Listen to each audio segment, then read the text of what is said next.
Hey punks! Welcome back to University of Radlands. We have another camp preview for you. This is the third one that Daniel has released for the Cult of Chrome expansion. Let's go over the card. We'll discuss some different synergies or combos with it with camps and the punk deck. And then maybe we'll talk about some of the playtesting for the card. So let's get to it.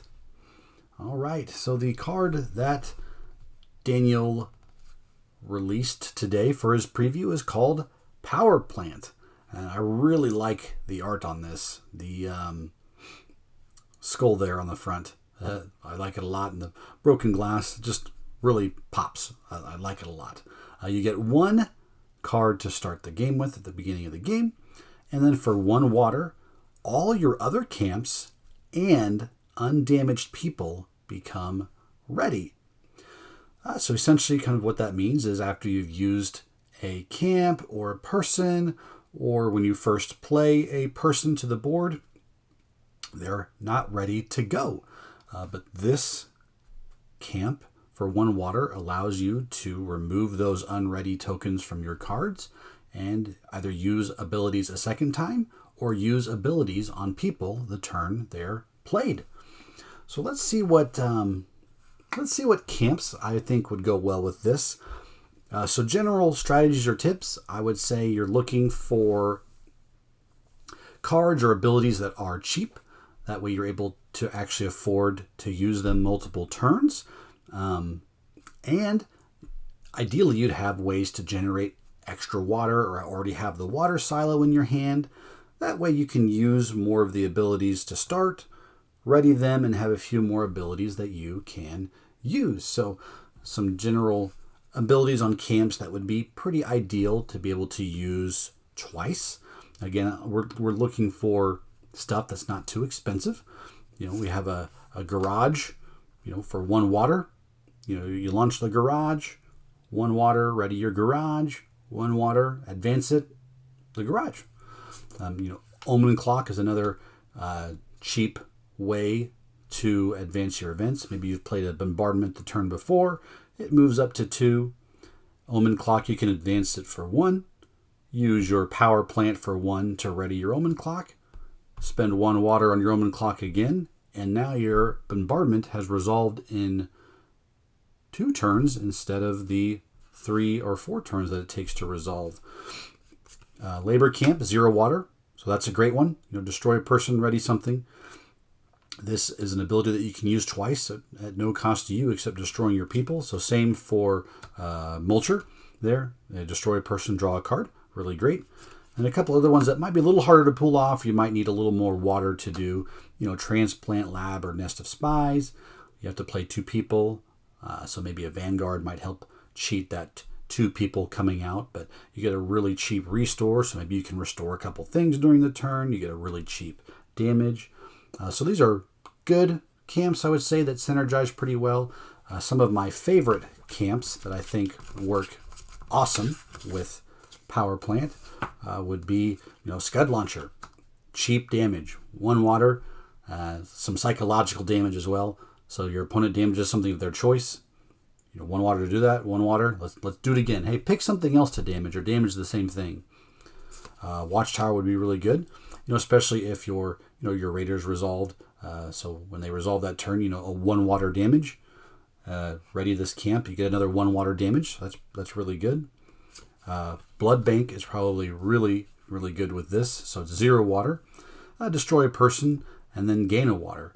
So you can actually spend all 3 of your water on abilities and then destroy a person to gain a water to ready Power Plant. So it's almost a free water. You have a little bit more water when you have the Blood Bank. And then it readies once you use your water from it for Power Plant, and now you've got another water at your disposal. And then kind of maybe a little bit of a spicier camp take would be Juggernaut. Being able to advance or move Juggernaut 2 turns, or you have somebody protecting your Juggernaut. Normally you'd move it up a spot and now he's exposed, but with Power Plant, you can do Juggernaut's ability a second time to move it back to the front And now there's never a turn where Juggernaut could potentially be really exposed as that front spot. So I think those are some of the best synergies with camps, and like I said, some of my favorites there. And we're looking for the same thing in the punk deck. We're looking for kind of, cheaper stuff to use. So we have some, good synergies again, then some great synergies, some cheap stuff here.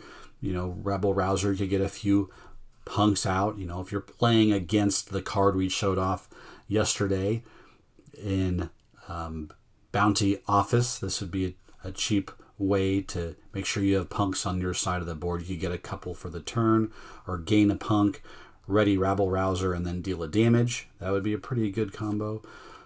Really would love Double Scientist in a turn. That's one of my favorite cards, and being able to use him twice in a turn is awesome. A Holdout, again, double cheap damage. Scout, double cheap Raiders, and then Pyromaniac. Maybe not quite as good as Holdout, but if they have an unprotected camp, you could destroy a camp in one turn. Use Pyromaniac's ability to hit the camp, ready him with Power Plant, and that camp is still unprotected. Hit it again, destroy that camp. So those are probably the good people. Some of my favorites. Another would be potentially, Cult Leader. It's a 0 water ability, so not costing you any extra water. When you ready him, he's essentially almost free to use again, just have to destroy a person. So some really cheap damage that way. Rescue Team, you could rescue or bring back a couple people from the board. Maybe you've played an Uprising and you want to bring some of those punks back to your hand. Well, you can do that twice in a turn. And like I said, you're kind of looking for water. So the Mimic Muse combo here would be really good. Mimic copies Muse first to get a free water. Muse then gives you a free water. Use one of those waters on Power Plant, and now you can do it again. And of course, maybe one of the best people to use might here be Molar Stang. Maybe he's out and he's ready to go. Maybe your opponent's damaged him because he's a pretty big target that they want to try to hit. Well, restore him. He's not ready. Use Power Plant. He's ready to go. Or you've used him once in the turn already. Restore him. You can essentially destroy 2 camps in a turn if Molar Stang can stay out. And then Vera Vosh is another interesting one. Her trait allows you to use cards twice in a turn. And then mixed with Power Plant, you could essentially use one card 3 times in a turn if you had enough water to do that. So I think those are the best camps and people to look out for. You want ways to gain extra water so you can use more abilities before Power Plant and after Power Plant. And then you're looking for cheaper abilities to pay for, and that way you can use them multiple times in the turn. As for, playtesting, I remember this one being one that we tested quite a bit just because it's a pretty powerful ability, making sure the water cost was set right, and the starting card amount. I want to say this kind of evolved or was a mishmash of some other camps. That happened a lot during the playtesting. Daniel had 100 camps to start with and asked us to submit some camps. So I think this might have evolved from one, where since they can become ready, there was a camp that was kind of a knock off of Carly Blaze, where the cards in that row when they entered play would enter play ready, and that was probably too good. So this was kind of a step back from that, allowing you to ready cards again. So really interesting.